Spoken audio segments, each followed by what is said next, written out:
जो व्यक्ति सत्य को जानते हुए भी लोभ का परित्याग नहीं करते,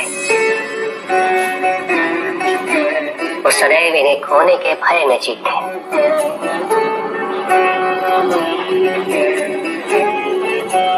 और जो व्यक्ति सत्य को जानते ही नहीं, वो अहंकार में जीते।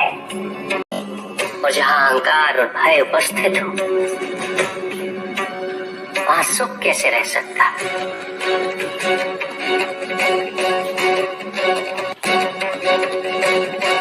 किसी को ये दुख है कि उसके पास कुछ भी नहीं, और जिसके पास सब कुछ, उसे ये दुख है कि पाने को कुछ शेष नहीं। सुख को हम स्वयं अपने दृष्टिकोण से परिभाषित कर देते हैं, जबकि वास्तविकता इससे भिन्न।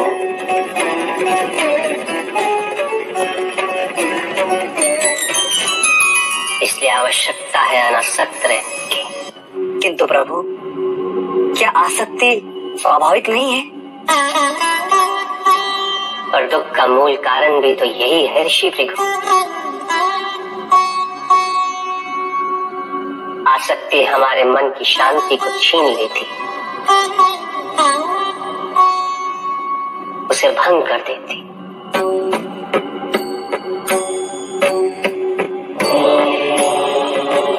हमारी बुद्धि को स्थिर नहीं रहने देती, उसे चंचल बना देती।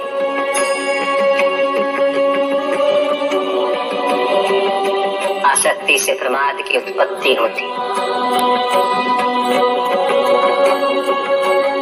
प्रमाद मद होता है, और मद अहंकार का स्रोत है। और अहंकार पूर्णतः शुभता में परिवर्तित हो जाता है, अर्थात आसक्ति अशुभता की जननी है। इसलिए अनावश्यक है।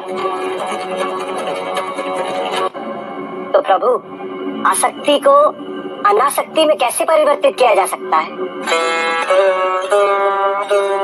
और हम आसक्ति से कैसे उबर सकते हैं प्रभु? आसक्ति से मुक्त होना ही अनासक्ति है। आसक्तिहीन होने के लिए अपने और पराये का भेद मिटाना अनिवार्य है।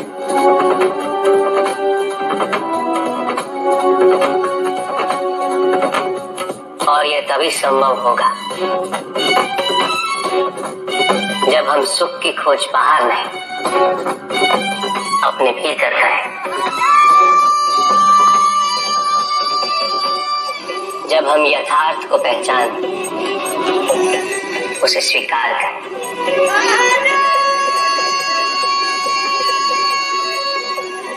हम अपने सुख को सांसारिक तत्वों से परिभाषित नहीं करें।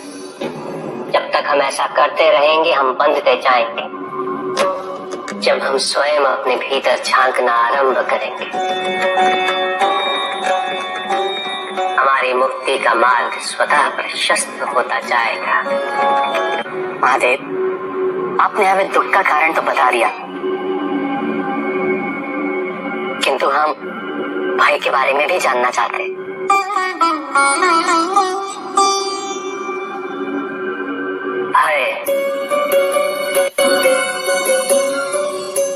भय का स्रोत है इच्छा।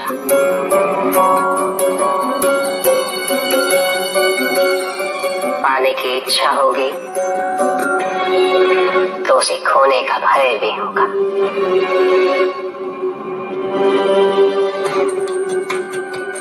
यदि जीवित रहने की इच्छा है तो मृत्यु का भय भी अवश्य होगा।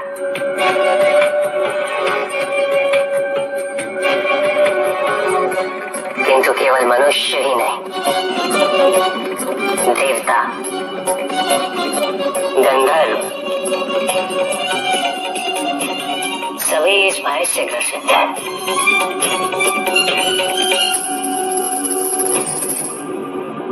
क्योंकि इच्छाओं से मुक्त कोई भी नहीं।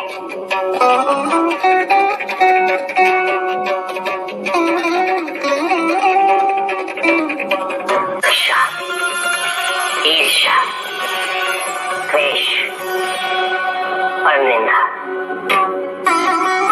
और षड्यंत्र जैसे पाप भय से ही उत्पन्न होते हैं और प्रत्येक पाप का प्रायश्चित केवल दुख और कष्ट उठाने से ही संभव होता है।